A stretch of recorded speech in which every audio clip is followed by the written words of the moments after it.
Day number 2 of the playing stage at match day number 1 in Group B. It's Detonation FocusMe from the LJL against the Flying Oysters from the PCS.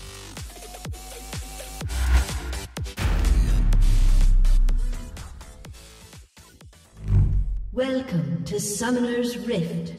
It's the return of Apperman after 2 years of absence. He goes in the top lane with the Aatrox, Steel on the Vi, Ari on the Ari. Yutapon switched to the ADC position, going in with the Senna, and Harp, he goes in with the Maokai. And for CFO, it's Rest on the Rumble, Gemini on the Sejuani, Jimmy on the Jace, Shun on the Draven, and Chauncey goes in with the Nautilus. And here we go, 4.5 minutes into the game, it's Gemini with a Flash Q on Ari. He flashes away, pops his potion, goes on his turret, but then Jimmy goes in with a Flash Q, but it won't kill the Ari. Jimmy has to follow him. Takes him out, but then the second turret shot will take out the Jace for trade, 1-for-1, and we go to the top side jungle. Up on the Maokai, goes in with the WQ, knocks back Gemini into Steel and Aria. And together they just eat up the Sejuani, and now Chauncey flashes away, but he cannot escape the law of the lanes executed by the cease and desist of Steel. And after a bit more than 9 minutes, we see the first Herald going to DFM and the first Dragon to CFO. And another minute later, we see an engage in the mid lane with the Maokai ult and the cease and desist. They're going for Jimmy and bullying around, which he doesn't appreciate, and he swings his mighty hammer to take the shutdown gold on Steel. Gemini gets chomped, flashes into the safe distance, but Jimmy won't escape the Ari. And now we take a look at Chauncey on the Nautilus getting caught there by the twisted advance. Harp, Aria, and Yutapon are going for him, and they just evaporate the Titan from the Guardian Sea, and now we see Shelly the first. In a bit of a trouble there against Gemini, Jimmy and Chauncey, and so she gets denied. Almost 15 minutes into the game, DFM going for the Dragon, but then they disengage, looking for a team fight, and then it's Steel with the Q and the cease and desist, trying to find the backline with Rest and Shun. Apperman TP'd in, but he cannot deny Shun from taking out his jungler. Aria will finally find a kill on Shun, but on the other side, Yutapon gets taken out as well, and so no AD carries survive this one. The 3 remaining members of DFM are split up. No team fight possible for them. CFO there in the better position. Gemini takes out the Dragon eventually. And Apperman and Harp, they try to escape through the enemy jungle, where Aria escaped through the topside river. And now we see Gemini chasing after the channeling Apperman and Harp. He's in a 1v2, flashes over the wall.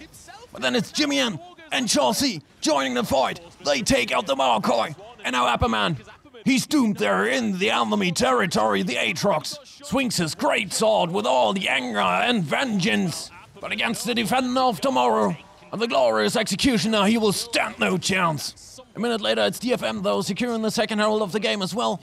But the first turret goal goes to the Flying Oysters, as they will as well take the outer turret in the top lane. And now we go back into the mid lane, where Shelly the second does what her ancestor couldn't do, and now it's an unsuspecting Jimmy in the top lane, being ganked on by Aria, Steel, and Yutapon, and it's a 3v1 massacre. Within 2 seconds, his health bar's burned out. The turret will fall in the top lane, and in the mid lane as well, on the sides of the PCS team. But they can obtain Soul Point, and after a bit more than 22 minutes, they will lose the outer turret in the bot lane as well. And now, Apperman walks straight into the mechanized menace, going by the name Rest. And look at the burst damage, and then a shock blast from Jimmy M. It's like a shot from a sniper rifle. And so the Oysters obtain the Infernal Dragon Soul. And with the gold even out, this could be a decisive advantage. And now it's Steel trying to clear the ward, but he will get surprised there. And shredded by 4 members, but he deals a huge chunk of damage as well. Shun turns golden, but then it's Harp and Apperman going in, but look at the shock blast damage of Jimmy. He just one-shotted Yutapon, goes for Harp, takes out Aria. It's a triple kill already. Makes it the Quadra as he takes out Apperman. And so it's an ace for the Flying Oysters and a free Baron Nesha. And with a buff, they will go through the mid lane, tear down the tier 1, and continue their push. But it's Aria going in with the Spirit Rush Charm into the Everfrost, and the burst damage is huge. And Steel comes in for the wombo combo on the buy. The Guardian Angel of Jimmy and procs, but it will only delay his death. But then the rest of CFO gets into position. Chauncey pulls in Steel, and Rest gives him the rest. And we skip just a couple of seconds to now see the Flying Oysters coming in to tear open the base. They demolish the inhib turret, the inhibitor, but then they turn for the most epic jungle monster, the Elder Drake, where we see Harp entering the river, and then he gets caught by the hook of Chauncey. Rest burns his ultimate, but Harp he flashes into safety, throws his ultimate in return, and now we look at the game-deciding objective. None of the teams tries to rush it, but DFM, they pretty much have to because there's a super minion wave entering their base. Slowly but surely going for their Nexus turrets.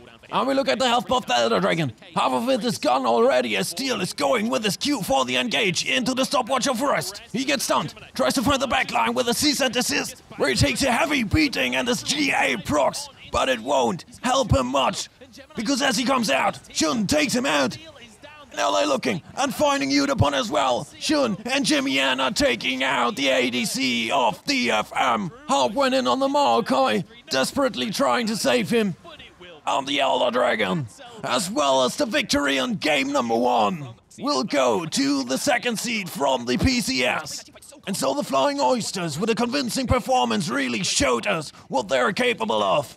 As you see him now, going for the Nexus turrets, where Apperman, the veteran, in his comeback match, couldn't send these young bloods to school. He got taught a lesson instead, goes down just seconds before the Nexus fall. And so game 1 is in the books.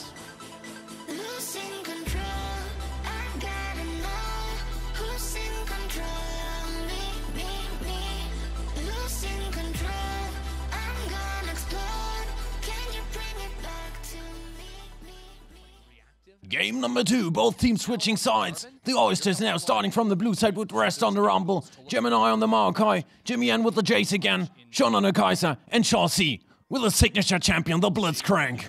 For DFM, it's Apperman again with the Aatrox, Steel with the Jarvan, Aria goes in with the Akali, Udapon on the Xayah, and Harp completes the Visarion couple with the Rakon. Almost 6 minutes into the game, Gemini comes in for the first gank, but it will be Shaw C with the Blitzcrank hook into the knock-up, the Bramble Smash of Gemini, and finally, the Rakon gets gray screened by Shun. But the situation ain't over, Steel comes in with the EQ to trade one back. 7.5 minutes into the game, we see the Jarvan taking the Dragon, and another minute later, the first Herald of the game, which is then, after 11.5 minutes, unleashed in the bot lane to crash into the outer turret. And now we see the Oysters fully committing to take the next Dragon with all 5 members. And as we see Steel and Harp leaving the scene, it's Shaw C, Gemini and Shun having just the right intuition where they might go, and they find Steel in the brushes and send him back to his base. And just seconds later, it's a 2v2 between the bot laners. Harp with the Quickness Charm on both opponents. Shaw C gets low, and then Udapon lets the feathers rain down on him, but as Gemini joins the fight, he and Shun manage to trade back Udapon. With almost 60 minutes into the game, we see the second Herald going to the Flying Oysters. And now we see Shaw C waiting for Steel to connect another hook, and Jimmy Yan flies in with his Q. And they take out the DFM jungler. And now, look at Shaw C again. He's hooking to perfection. And he pulls in Harp into the misery. The first turret gold goes to the Flying Oysters, and after 90 minutes, it's Shelly crushing into the turrets again. But we take a look at Jimmy Yan, joined there by Apperman, who dashes over the wall straight into the grey screen. Steel goes in, but immediately recognizes that he has to flash away to avoid his own undoing. The Oysters obtain a comfortable gold lead now, together with the next Dragon. And we look at Shaw C. He just doesn't know how to miss a hook. And so Steel gets wiped off the map, but in return on the bot lane, it's Apperman and Aria killing Jimmy Yan in return. But the Oysters, they now find themselves in a promising position to take out the Baronesha.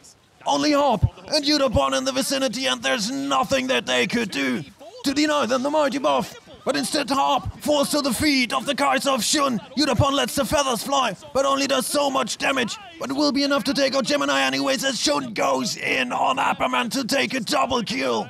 DFM is now falling apart as we take a look at Rest, chasing down Udapon, and also Aria won't escape the CFO bot laners. And while we see the replay, we also see on the bottom right screen how the outer turret in the mid lane crumbles on the sides of DFM. The inner turret will follow, and so will do the 2 turrets in the top lane.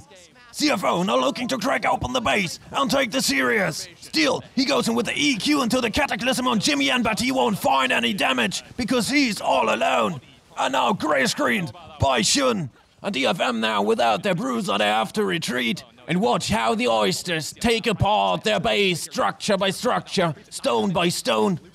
The topside inhibitor is about to fall. And now the team from the PCS turns towards the mid lane, where Gemini throws his ultimate, roots Aria, who then has to take a mighty shock blast from Jimmy Yan. And from far away it's Shun with a flash ultimate, flies in and takes him out, and then his W misses Harp only by inches. And now they're going for the Nexus turrets, looking to maybe end this game here. And so they go in looking for an angle to take out the remaining opponents. But under the turrets, 4 men of DFM will be enough to fend them off. At least for the moment. And so the Oysters return to take Seoul Point and return after 27 minutes through the bot lane. The inner turret won't hold them off for too long. Apperman flies in, but it will be just a shortcut to the grey screen. Harp and Steel are going in as well just to follow him, only seconds after. Shun goes godlike during this.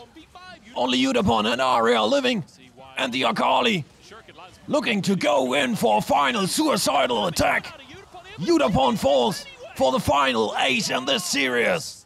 And so the Flying Oysters, with an all-out convincing performance, proceed to the upper bracket of the play-in stage and send DFM down to the lower bracket.